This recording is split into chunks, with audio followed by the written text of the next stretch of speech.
எதுவும் சொல்றதுக்கு இல்ல. எதுவும் நாட்டுல நடக்கிறதும் இன்னும் சரியா நடக்கிறது இல்ல. இப்ப என்ன நாட்டம் நடந்துச்சு? தர்பூசணி பழங்கள்ல வந்து கலப்படம் செய்யறதா ஒண்ணு சொன்னாங்க. ஆமா, இப்போ வந்து டக்குன்னு வேற மாதிரி ஒண்ணு வருது. என்ன வேற மாதிரி வருது? எனக்கு ஒன்னும் புரியலடா. இல்லங்க, ஏன் இந்த கலப்படங்கள் செய்யணும், எதுக்காக பண்ணணும், அது எனக்கு புரிக்க மாட்டேங்குது. இல்லடா, அது வந்து இப்போ நார்மலா ஒரு பொருள்னா நம்ம ஆளுங்க வாங்க மாட்டாங்க. கலர் அதிகமா இருக்கணும், அப்படி ஜொலிப்பா இருக்கணும், இந்த மாதிரிலாம் எதிர்பார்க்கறாங்க நம்ம அதுல. அதனால அதை மெருகேத்துறதுக்கு என்னெல்லாம் அடல்ட்ரேஷன் பண்ண முடியுமோ அதெல்லாம் பண்றாங்க. என்னென்னமோ பண்றாங்க. ஒரு படத்தை பார்த்தாலும் என்னென்னமோ சொல்றாங்க. இது இப்படிங்கிறாங்க அப்படிங்கிறாங்க. கடையில இருந்து இந்த எண்ணெய்கள் இப்படி யூஸ் பண்றாங்க, ஆப்பிள் வெண்ணெய் தருவாங்க, பருப்புல மாட்டு கொழுப்ப கலக்குறாங்க.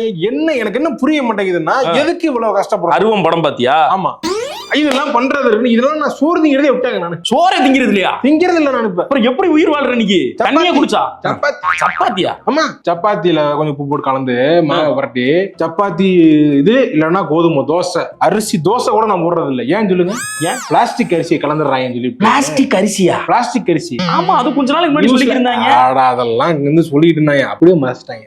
சரி, எல்லாரும் சாப்பிட ஆரம்பிச்சிட்டாங்க, பிளாஸ்டிக் திங்க ஆரம்பிச்சிட்டாங்க. நானும் அப்படியே விட்டேன். நான் எதுக்கு போய் ரிஸ்க் எடுப்பானே அப்படி நான் டெஸ்ட் பண்ணி பார்ப்பேன். நான் என்னன்னு ஒரு புது அரிசி வந்துச்சுன்னா நான் வாங்கி கொஞ்சம் சாதத்தை வேக வச்சு நல்லா கம்ப்ரஸ் பண்ணி நல்லா போட்டு அமுக்கி பால் உருட்டி, அது சோறா உருண்டியானே தெரியாத அளவுக்கு உருட்டி பால் மாதிரி ஆக்கிடுவா. அதை கீழே அடிச்சு பார்ப்பேன். நான் பவுன்ஸ் ஆயிடும். அவ்வளவுதான். அவன் சரி ரைட், அவ்வளவுதான், கலப்படம் பண்ணிட்டாங்க அப்படின்னு போட்டு போயிடும். அதை வச்சு கலப்படத்தை கண்டுபிடிச்சிருவேன். அப்ப இந்த ஊர்ல மைக்ரோஸ்கோப் வச்சு இது மாதிரிலாம் வச்சு செக் பண்றது, அந்த மாதிரிலாம் பண்ணுவாங்க. அதெல்லாம் தேவையில்ல. இதுக்குன்னு படிச்சுட்டு உருப்பிட்டு தெரியாங்களா? அவங்க எல்லாம் வேஸ்ட்.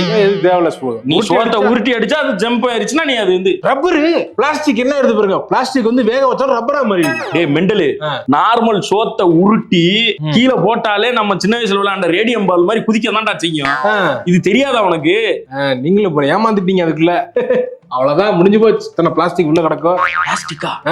டேய், அது எப்படிடா அப்படி பண்ணுவாங்க? அதெல்லாம் வந்து சும்மா வாட்ஸ்அப் வதந்திடா, நம்பாதடா. அப்புறம் சரி, அப்ப நல்ல சாப்பாடு, நல்ல அரிசி இருக்கு, அதை வேக வச்சு அந்த மாதிரி உருட்டி போட்டா என்ன ஆகும்? தெரியல. அதை யாரும் டிவில சொல்லி அதை நீ செக் பண்ணியே பாக்கலையா? செக் பண்ணி பார்க்கல. எல்லாத்தையும் செக் பண்ணி பார்ப்பேன், பவுன்ஸ் ஆகும். அப்புறம் எங்க இருந்து பண்றது?